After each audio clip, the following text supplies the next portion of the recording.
hang out if you can, because it's really about connection. All right, having said all that, today we have the privilege of hearing from Amelia, who is our River Kids director. Would you please give her a welcome? Thank you.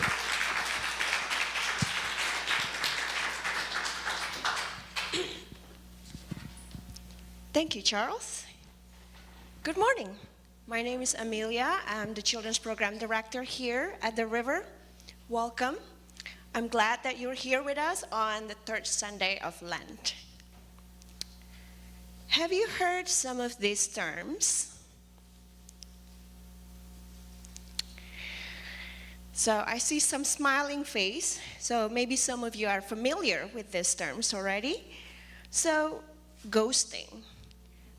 Ghosting is the act of disappearing without warning, or cutting off contact with someone you're dating or in a relationship with.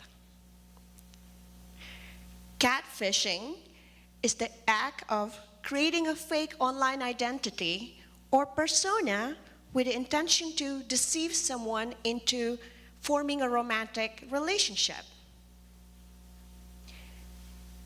And then we have breadcrumbing. And that's when someone consistently checks in with a romantic prospect and keeps them interested, but never follows through with what they really want, a date or a relationship. Experts say that the fact more people are meeting online creates an abundance of options, and this can make it difficult to develop a genuine connection and can lead to some bad dating behaviors. And these behaviors can trigger a lot of anxiety. Am I not attractive enough? Have I done things differently? It's been 3 minutes and they haven't texted me back. A survey by the Pew Research Center reveals that about half of our population feels that dating has gotten harder in the last 10 years. And navigating this new social landscape and change in communication style can lead to people to question their self-worth and values. We have heard that a good quality relationship leads to a good, happy life. The Harvard study on happiness has been mentioned here a few times. It's the longest running study ever conducted on personal well-being, over 80 plus years. And the key takeaway from this study is that the quality of our closest and most intimate relationships is the biggest predictor of our happiness and well-being. And this could be romantic relationships, siblings, parent and child, and friendships. All of this relationship can be intimate and significant. Relationships are at the core of life. So they have downstream effects on everything else that we do. So when we perceive conflicts, when we sense threats, when we experience uncertainties, we become anxious. And then we ask questions such as, my relationship is not great. Does this mean I will never be happy? What if my attempts at relationship are met by unfavorable behaviors, such as presented earlier? Will I ever find someone? What if being single actually feels good? Many of you know, besides working at our wonderful church, I'm also studying part-time for marriage and family therapy. So I've been looking at relationship from both perspectives of psychology and spirituality, and I've been really enjoying that. When it comes to certain anxieties and relationship problems, many people benefit from psychotherapy. I believe that psychology can help us understand human behaviors and can give us effective solution to our problems. So if this is something you need, I want you to feel supported. I want to encourage you to find the right professionals and resources. At the same time, this does not mean that there's no spiritual groundings on some of the principles of psychology. Mental health can support faith, and vice versa. A lot of spiritual practices are good for our mental health too. So what I want to do today is to explore the key elements from both perspectives that can help us gain a better understanding of our situation and allow us to have less feelings of anxiety and hopefully more feelings of well-being. The book of Psalms in the Bible is a collection of poems and lyrical composition.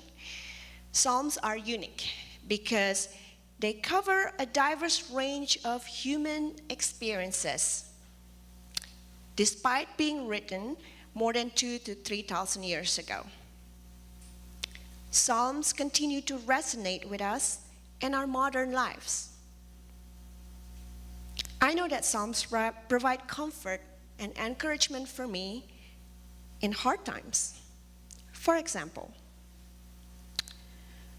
I lift up my eyes to the mountain. Where does my help comes from? My help comes from the Lord, the maker of heaven and earth. He will not let your foot slip. He who watches over you will not slumber. The Lord is your shade at your right hand. The sun will not harm you by day, nor the moon by night. The Lord will keep you from all harm. He will watch over your life. The Lord will watch over your coming and going, both now and forevermore.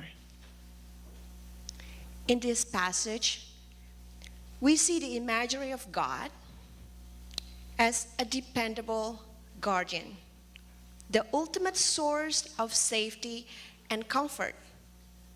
There's an assurance of God's unwavering protection over our psalmist. This sounds like a relationship that is true and secure, now and forever. When we talk about anxiety and relationships, we have to talk about emotions. Because emotions shape our experience. Emotions are signals, regulators, facilitators of our coping mechanism. Emotions can elevate us to joy or submerge us into pain. So let's see another example. But I cried to you for help, Lord. In the morning, my prayer comes before you. Why, Lord, do you reject me and hide your face from me? From youth, I have suffered and been close to death. I have borne your terrors and am in despair. Your wrath has swept over me. Your terrors have destroyed me. All day long, they surround me like a flood. They have completely engulfed me. You have taken from me friend and neighbor. Darkness is my closest friend. What happens here?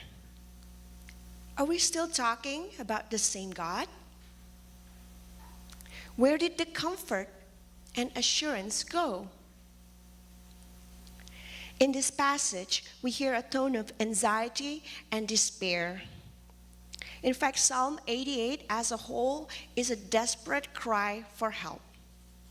The psalmist felt abandoned by God. It's as if his soul was cut off from the presence of God. The imagery here is quite vivid, like waves of wrath completely engulfing and trapping our psalmist in darkness. So, if we read Psalms literally or in short fragments, we would have a confusing and conflicting image of God. Because our emotions can create a vivid picture and convincing narrative. One day we can be in love, feeling confident and secure in our relationship. And another day we may feel anxious and in despair. And although all of our feelings are true and valid, they are not always factual or reliable. And these are two very different things. For example, this is actually a very common situation. One partner may feel the house is too cold, and the other partner feels the house is too warm. Both experiences are valid, and they're likely being truthful to their experiences, right? But there's only one house and one thermostat. Or when I feel good, I love doing chores and cleaning the house. But when I don't feel so good, I complain. And I blame everybody for not helping me.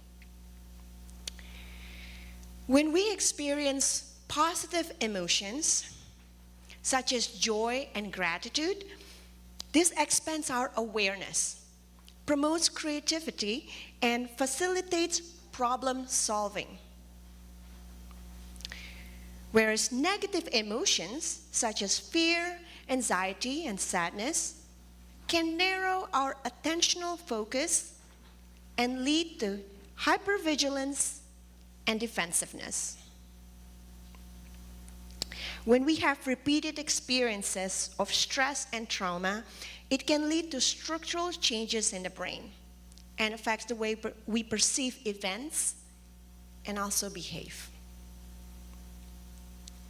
Many factors contribute to this emergence of our emotions, such as our biological makeup, our attachment styles with our parents, our psychosocial developments, our culture and environment.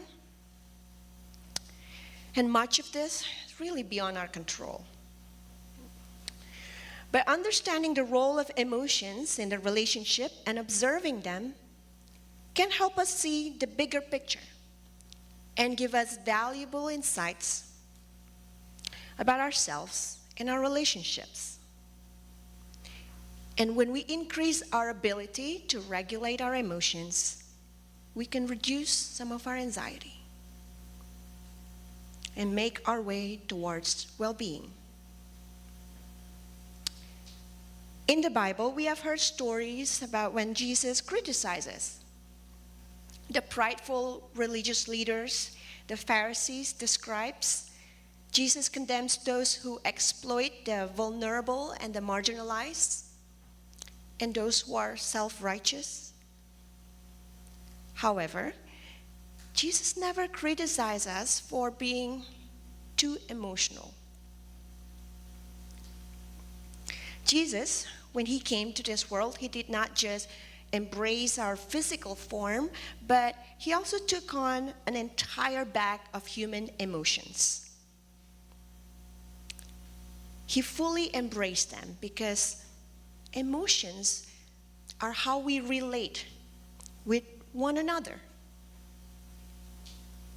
And the right kind of emotions, even anxiety, with appropriate timing and intensity, can lead to much needed outcomes. For example, Jesus got very angry at the money changers in the temple, and this called for a deeper and more authentic relationship with God. Jesus wept upon seeing the grief of Lazarus' sisters and friends, illustrating his understanding of pain and sorrow associated with loss. Jesus was moved by compassion for people who were hungry and fed them, who were sick and healed them. In one of his sermons, Charles mentioned that Jesus did not die for our sins. Jesus died for us. The passion of Christ, the rejection, the betrayal, the suffering, and the crucifixion is not a requirement for the forgiveness of sin. Jesus is here to affirm us, validate our experiences, joining our humanity. Jesus shows us our worth, our value. On the cross, Jesus cried out, my God, why have you forsaken me?" Which is a quotation from Psalm 22. By quoting this psalm, Jesus was not indicating that God had abandoned him, but rather he was expressing the depth of his human experience and trust in God's ultimate deliverance. Sometimes we too may feel abandoned or rejected, but we know that there's not a time when God was never with us. When one of his disciples, Philip, asked Jesus to show God to them, this is what Jesus said. "Don't you know me, Philip? Even after I have been among you with such a long time? Anyone who has seen me has seen the Father. How can you say, 'Show us the Father'? Don't you believe that I am in the Father and the Father is in me?" Another similar verse, "No one has ever seen God. But if we love one another, God lives in us, and his love is made complete in us. This is how we know that we live in him, and he is in us. He has given us of his Spirit." A couple months ago, one of my children, I can't tell you which one, was going through a really hard time and said some really mean things. This child was upset about something that was necessarily related to me, but I was there. I was aware that the anger was falsely projected and that it was unfair, but still, it felt hurtful. In fact, it was one of those rare moments where I felt like I failed. I failed as a mother. So I shared with one of my good friends, and she said, "Amelia, do you realize that for this child to say this thing to you, to be completely honest with all his feelings, means that this child trusts you. This child knows that this was not your doing. This child knows that no matter what, you would still love them.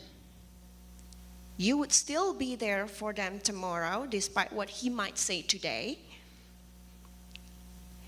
And maybe your role at this time is to hold space for this child.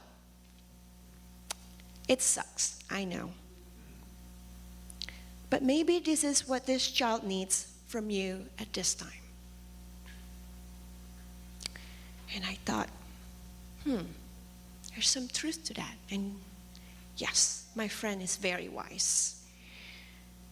Now, our children, our parents, our significant others, all our loved ones, can give us some sense of worth and significance. But there are limits to their ability and capacity. When my child was upset, it hurt me.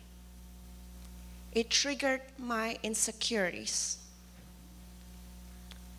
When a lover leaves, when a parent dies, when a best friend moves away, all of this can significantly affect our sense of worth.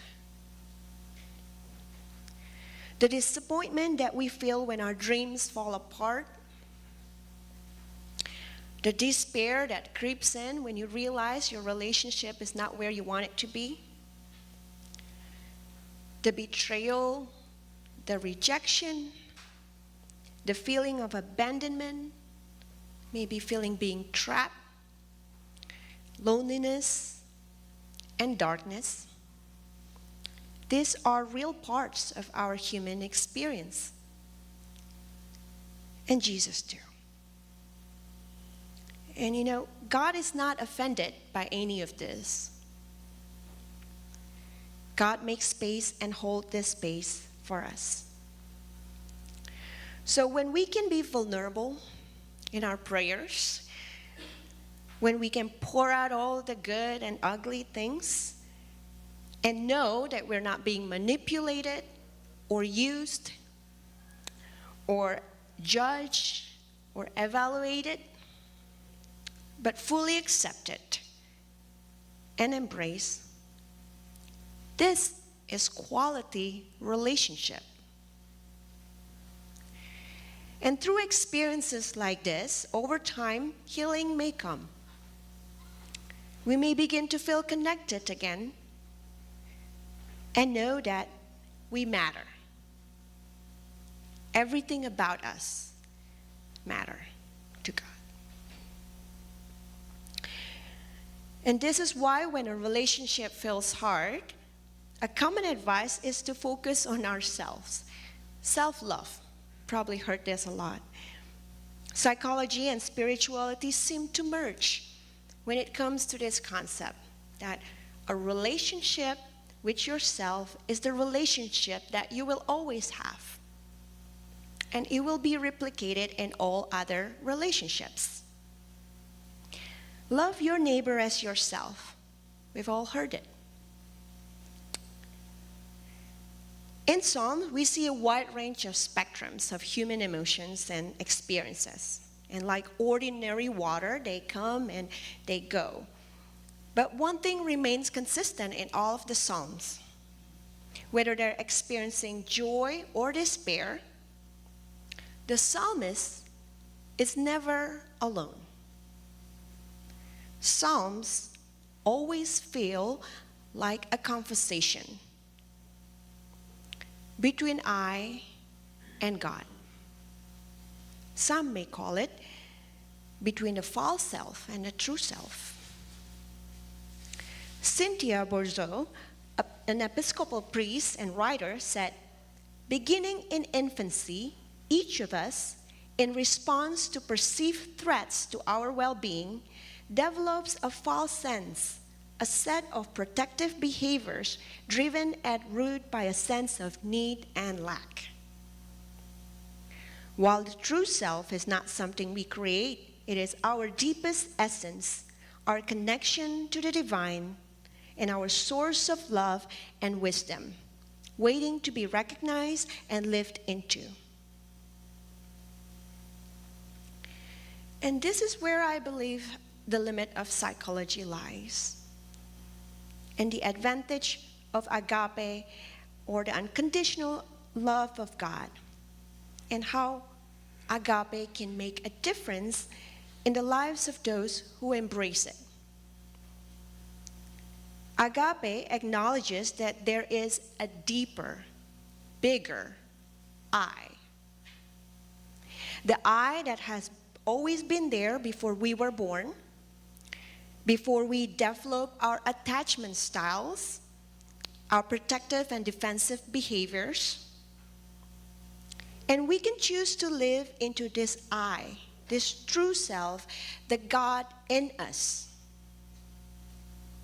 We can choose to behave from this more secure, more conscious, more grounded and connected place in all of our relationships.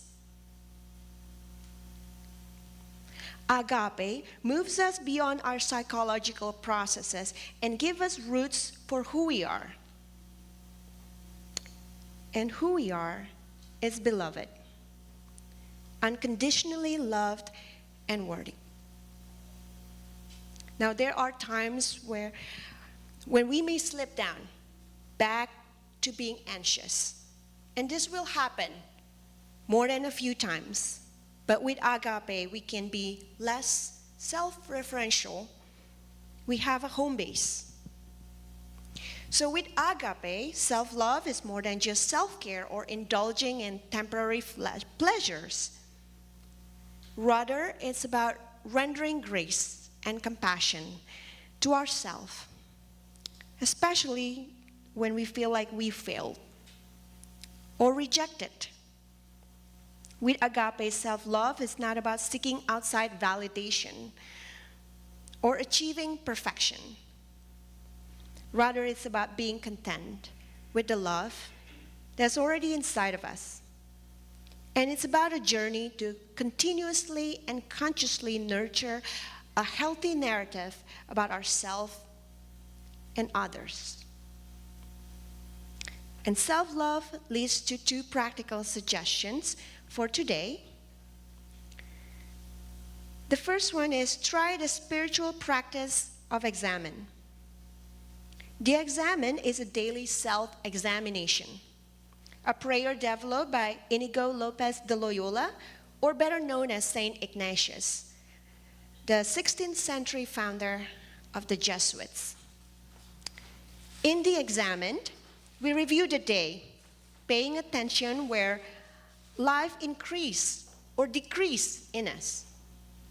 In what areas we are living out of our true self or our false self. It's a wonderful practice of growing in self-awareness and noticing the presence of God in us and in all of our situations. You'll find a more detailed explanation in your 40 Days of Faith guide for this week. So I encourage you to check it out and engage with it.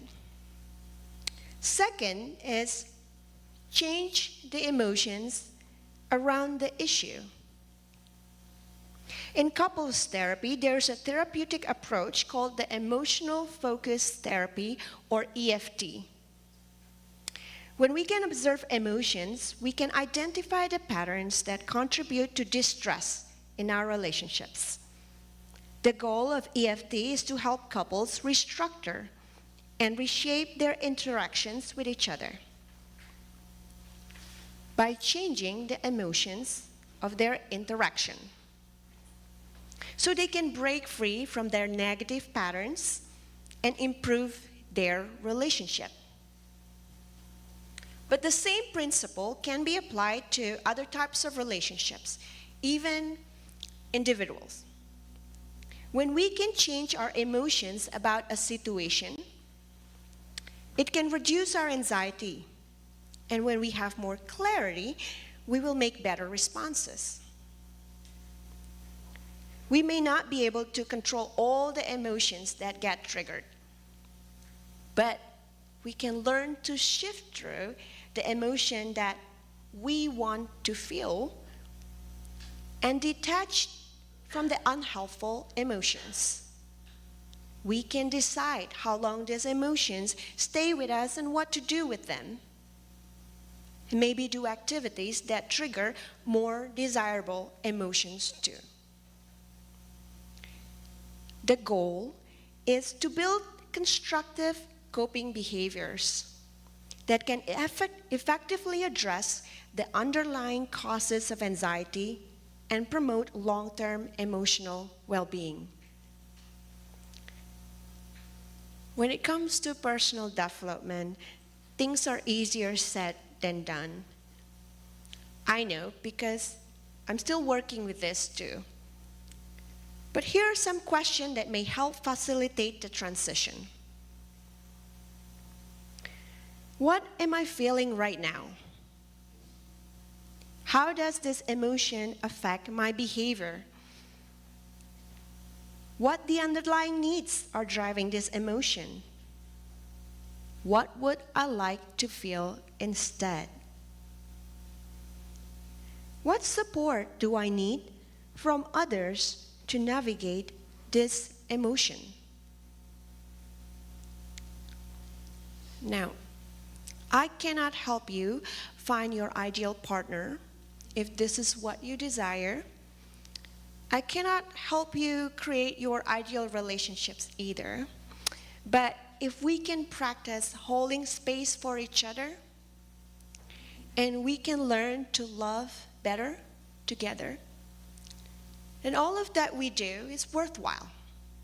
After all, this is why we have church. So let me leave you with a quote by a more contemporary poet. Oscar Wilde said, "To love oneself is the beginning of a lifelong romance." May all of our relationships reflect God's unconditional love and bring lasting joy and harmony into our lives. Thank you.